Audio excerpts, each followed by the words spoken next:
Hello and welcome to Vivanista's first live stream, which is part of our new Tuesday Talks. And we're so excited that you're joining us today.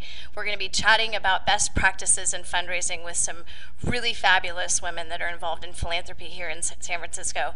My name is Kimberly Miller, and I'm the managing editor of Vivanista. And for those of you joining us today, most of you know that Vivanista is the virtual sisterhood for philanthropic women, where we share best practices in fundraising. And today I'm sitting at our fabulous round table, as you can see, with the lovely Jean Larette, Alison Carlson, and Usha Burns, all of whom are Vivanista members. And they're here today to share their best practices and some really great kind of insider tips into the world of philanthropy and fundraising and volunteerism. So you're going to get a little bit of a glimpse into what their secret sauce is, if you will. So we're going to start with our first question, which I'm going to direct to you, Jean, which is, when you chair an event, how do you prepare? I would say the most important aspect to a successful event is all in the pre-planning. I chaired the opening night for the San Francisco Ballet. It was their 75th opening night, and we had 18 months prior to the event to prepare. And so that you can get so much done in the pre-production, so that by the time the event comes, that you are able to enjoy the evening. Everything should be done in advance prior to the event, and those are the events I feel that run the smoothest. And just make it totally turnkey, so you walk in and you can put on your gown and everything is being managed. You can enjoy it. You can enjoy the event yourself. Absolutely. Yes. Allison, do you have anything to add to that in terms of how you prepare and what's your secret sauce? Well, I think you need to come up with a vision that's going to be, it's your vision at this point, and this is how you want to see this. And then I think setting a committee that you can delegate everything to. But what I've found is explaining to your committee exactly what the job is. I think where I found things that in the pre-prepping, which is what you're talking about, that haven't gone as well is because people weren't 100% clear, which really would be my responsibility as to what their roles would be to make this event successful. I think it's also important to find your subcommittee chairman and the people who are working directly under you that are perfectly suited for that task, personalities-wise, and merging them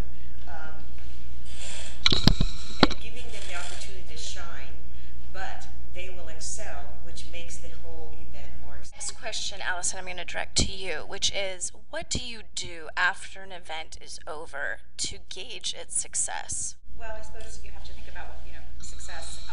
Obviously, you're fundraising, so you hope that the financial aspect is strong and exactly your goal. You've reached your goal, so that would obviously be a gauge of making a success.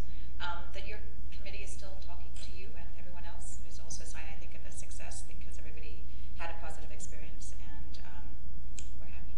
So those would be two things I would comment on. Jean, what would you add to that? I think that you can gauge your success if it's an event that's happened year after year after year. You can compare numbers year to year, but a lot of things change. Economies change. You might be dealing with a recession in the year before they didn't, or there are other factors that come into play.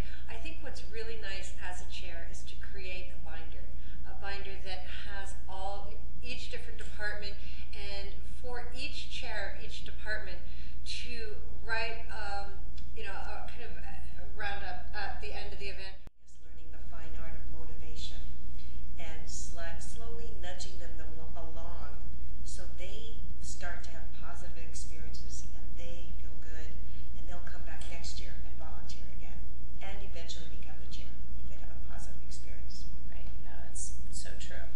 Okay, Jean, I'm going to direct this question to you, which is, what is the #1 item that should be included in the chair's Bible?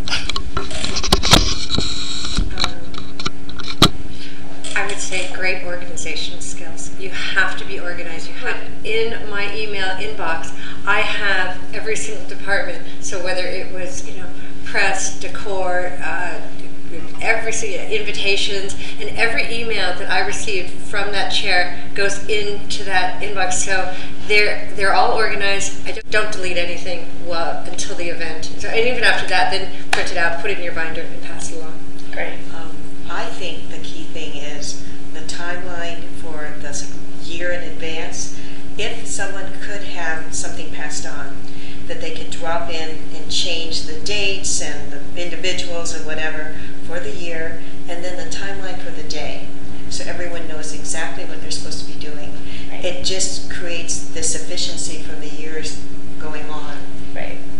No, it's an interesting point. When I was in special events for Macy's West, for every event that we produced, we had to have what we called a production plan, which was essentially the timeline from, you know, morning until night, what everybody was doing at what time, and of course, even then, more specifically within the event, which was our Bible for event day, and it also included all of the cell phone numbers, yes, and email addresses, every possible way of getting in touch with every single person involved in that event, from the staging company to the valet company, but more importantly, the specific names for all of those people. And that, I mean, that really was so helpful, because we could go back, the following year and look back and just like what would be in your Bible.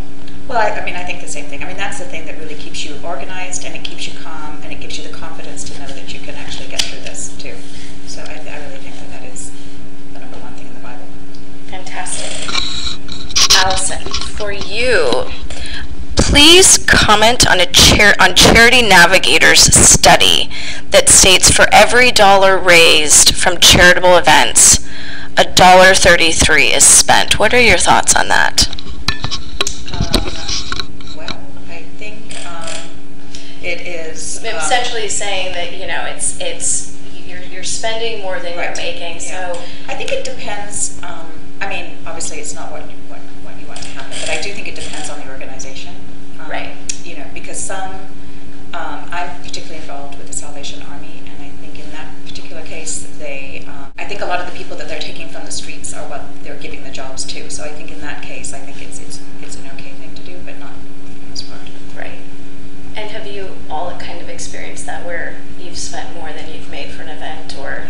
No, never. Okay. Never. I can't imagine that's accurate. No, I can't either. I mean, the last event I did, I was under budget in every category, and if we couldn't do it because we didn't have the money, we said, okay, it's out of the picture. Yeah, right. And I think it's a new way of thinking, or we're going back to the old days where maybe it's more hands-on, more involved, and more volunteering of your time as opposed to hiring someone to do the flowers. The group does the flowers. Right. It's going to have to be a different way of thinking. Right. I can't imagine that organizations would continue to exist if they're spending more money to raise money. I can't imagine that the statistics are accurate for every event. Yeah, no, I mean, I feel the same way, and the only one I was thinking about was the Salvation Army, just because, but I really think I don't think you should be doing things like that. Right. It's irresponsible. And the last question for our fabulous Vivanista members today is a bonus question, which is, as a woman who volunteers time to charitable fundraising, how would you use Vivanista?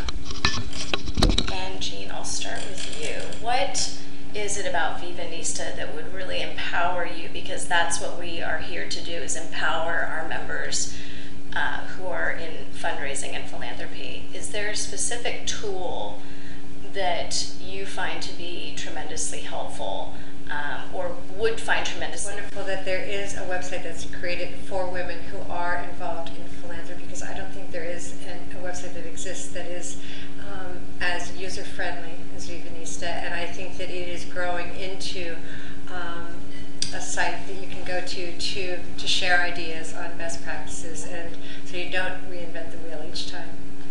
So. Fantastic. I should check daily, because it sounds like we've got some exciting things coming up. Great.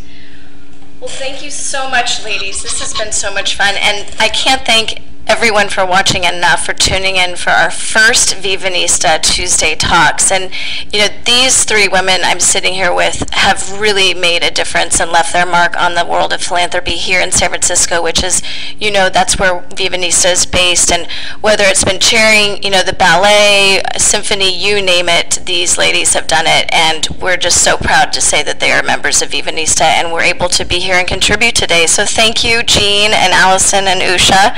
And thanks to all of you, and don't forget to tune in next Tuesday at 1 p.m. Pacific Standard Time for our next Vivanista Roundtable. Thanks. Bye-bye.